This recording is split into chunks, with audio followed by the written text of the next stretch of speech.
That's not a breakfast. That's a structural hazard. It's not food, it's ambition. Every great story starts with a questionable decision and too much syrup.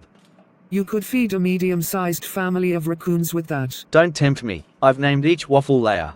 This one's Clarence. This one's Denise. That one in the middle's fighting for custody of the bacon. I hope Clarence gets the syrup weekends. I'm rooting for Denise. She's got grit. Do you hear that? What? The sound of judgment, coming from that potted plant behind us. Yeah, you keep your opinions to yourself, philodendron. That plant's always had attitude, ever since it got repotted. That's what happens when you leave your roots behind. Deep. I'm full of insight and syrup.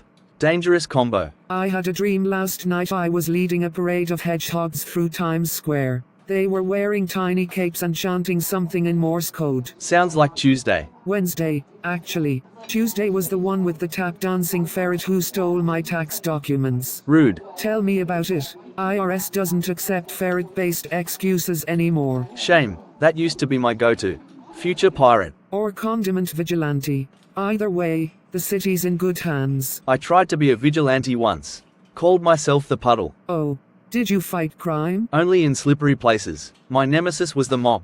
I bet your origin story involved wet socks. Tragic. Soaked right through my dreams. You're brave. I wouldn't have made it past mildew. I still get flashbacks in the cleaning aisle. You okay? Yeah, Denise tried to take me out. She's bitter about the syrup. I'm putting that in my play. Act 3, The Waffle Strikes Back. Can I audition? Only if you wear the pancake cape. Deal. Okay, serious question. No joking around. Every time you say that, the conversation ends with a hat made of waffles and me screaming at a mailbox. Focus. Is water wet? Oh no, not this. Dottie, please. I say yes, because when I touch it, I get wet. Therefore, it's wet. No, water makes things wet. It doesn't have to be wet itself. Like how a flame burns stuff but isn't burnt itself. But a flame eventually burns out, and water dries up. So by that logic, they both die heroes or villains, depending on who's holding the hose. Okay, that sentence gave me a migraine in 4 dimensions. I read somewhere on the internet that fish don't know they are wet because they've never experienced dry. First of all, how dare you trust fish psychology from the internet? Second of all, if water isn't wet, then air isn't breathable. It just makes breathing possible.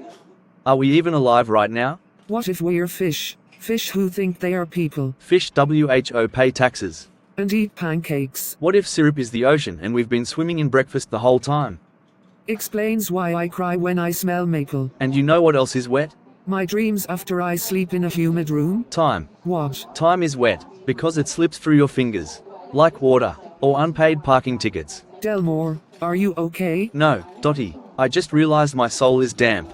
Mine's been soggy for years. Wanna see a drawing I made of a mermaid lawyer arguing about sponge rights? Yes. She says water is guilty of intentional moistness. Case closed. So, is water wet? Yes, but only if you ask it nicely. I knew it. Hey, he lives. I was about to file a missing persons report, but then I remembered you're too boring to actually get kidnapped. I appreciate the vote of confidence in my unkidnappability. It's a compliment, really. You just give off strong not worth the ransom vibes. I'll be sure to tone that down next time I'm out walking alone at night. So where you off to, man? Coffee run? Secret date? Stamp collecting convention? Library. Voluntarily? You okay? Blink twice if you're being held hostage by a thirst for knowledge. Just chasing that sweet air conditioning and the smell of old books. It's cheaper than therapy. Ah, a man of culture. More like a man of overdue books and poor Wi-Fi. Sit a sec. I'm having a very important conversation with this orange. It's losing. 2 minutes. Then I'm escaping before this turns into a fruit therapy session. Too late. This orange thinks I'm emotionally unavailable. I think it's onto something. Et tu, Scott? So what's new with you? You look like a man who's just discovered he can microwave eggs and hasn't looked back. I'll have you know I cooked a gourmet meal yesterday. 1-pan nachos. With jalapenos and regret. Sounds like heartburn on a platter. That's the flavor profile. Tangy with a hint of danger. Well, now I'm starving and afraid. Classic reaction to my cooking. You walking to the library, like, with your legs? Want a ride? I just need to grab my wallet, keys, and a shirt that doesn't scream midlife crisis. Appreciate it, but I could use the walk. Clear my head. Fair enough. Go absorb the vibes. Find yourself among the Dewey Decimals. I'll try not to have an existential crisis in the non-fiction aisle. If you do, make sure it's dramatic. I want full arm flailing. Maybe collapse in front of the biographies. Only if you promise to reenact it later for the neighbors. You know I will. Safe travels, book boy. Thanks, citrus therapist.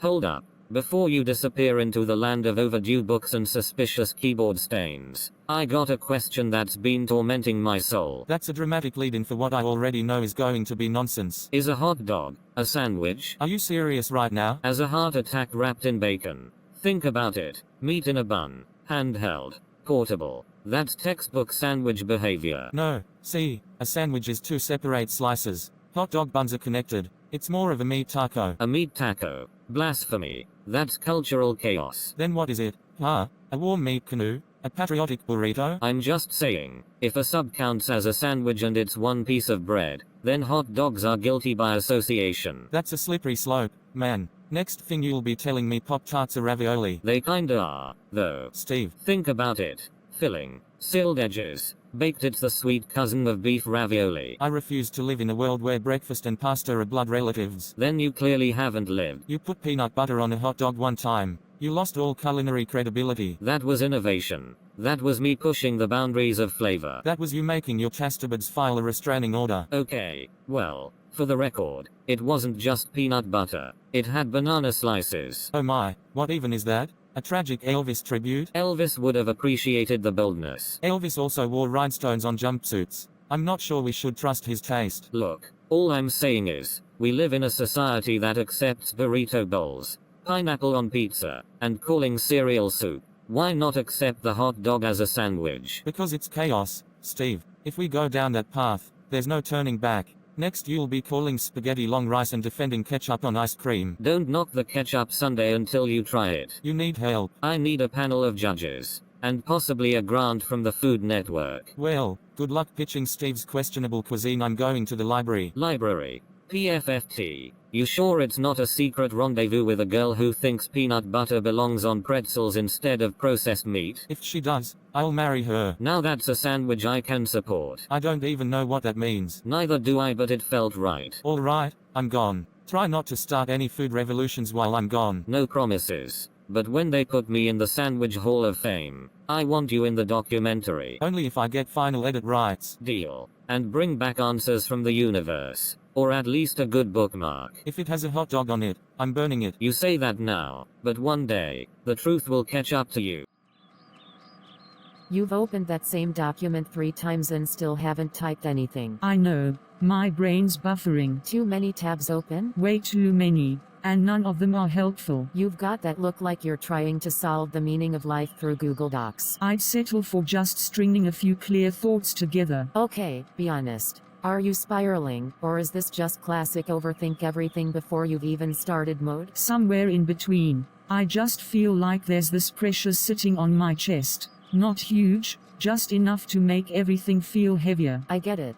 The kind of pressure that follows you around even when you're trying to act normal. Exactly. Hydration is step 1. Deep breath is step 2. You're dangerously close to being wholesome right now. It's the crackers. They give me mom energy. Sometimes I wonder if I'm the only one who feels like they're faking it. You mean, like being an adult is just one long improv scene you didn't get the script for? Exactly that. Everyone's winging it, Carla. The only difference is some people wear nicer shoes while doing it. Good to know I'm not alone in the great improv act. You're never alone. Even if you were, I'd burst in here with snacks and unsolicited pep talks. So, you got any plans for the rest of today? Or is this a hide from humanity and recharge kind of afternoon? Tempting, but no. I'm heading to the library in a bit. Library? Look at you being all scholarly. It's not for fun, sadly. I'm meeting with someone. Ooh, mysterious. Do I get to come play third wheel? Not this time. It's for work. You're choosing work over me? I feel betrayed. You'll survive. Besides, you'd get bored. It's not exactly a thrill ride. I don't know. I've seen you go full investigator mode before. It's kind of entertaining. Only because you enjoy watching me awkwardly ask people deep questions while scribbling like a maniac. Exactly. It's like watching a nervous detective with a deadline. Well, Detective Carla has to fly solo on this one, But I'll report back with all the boring, overly polite details. Fine, fine. But when you're done being professional, we're doing something wildly unprofessional. Like snacks and bad TV. Deal.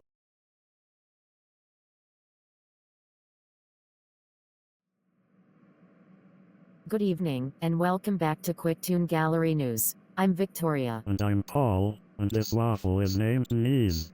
She's fighting for syrup custody.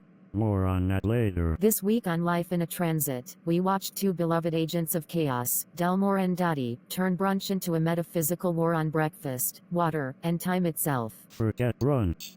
This was brunch theater.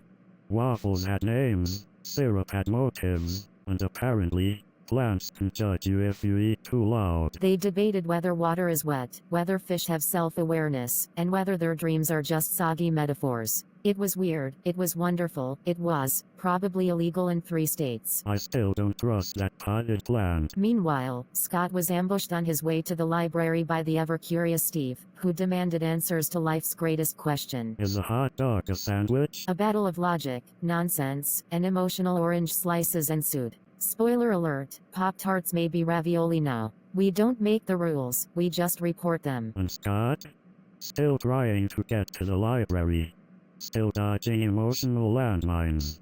Still totally not in love, except for the part where he absolutely is. Across town, Carla was at home with Jessica, trying to focus, decompress, and not spiral into an existential breakdown over a Google Doc. Jessica, armed with crackers and compassion, reminded us all that adulthood is just improv with no script and weird snacks. We learned Carla has a library meeting she can't bring Jessica to. Why? Because it's work. Mysterious, vague, professional work. And Jessica? Ready with snacks and bad TV when the professionalism ends. Which brings us to the real question. Are we all just soggy fish dreaming of dry pancakes? Probably. But until next time, we'll keep asking the big questions. And watching the small moments that make this city come alive. This has been your Quick Toon Gallery News Recap. Stay curious, stay syrupy, and remember, time is wet. We need to talk about your catchphrases. No, we don't.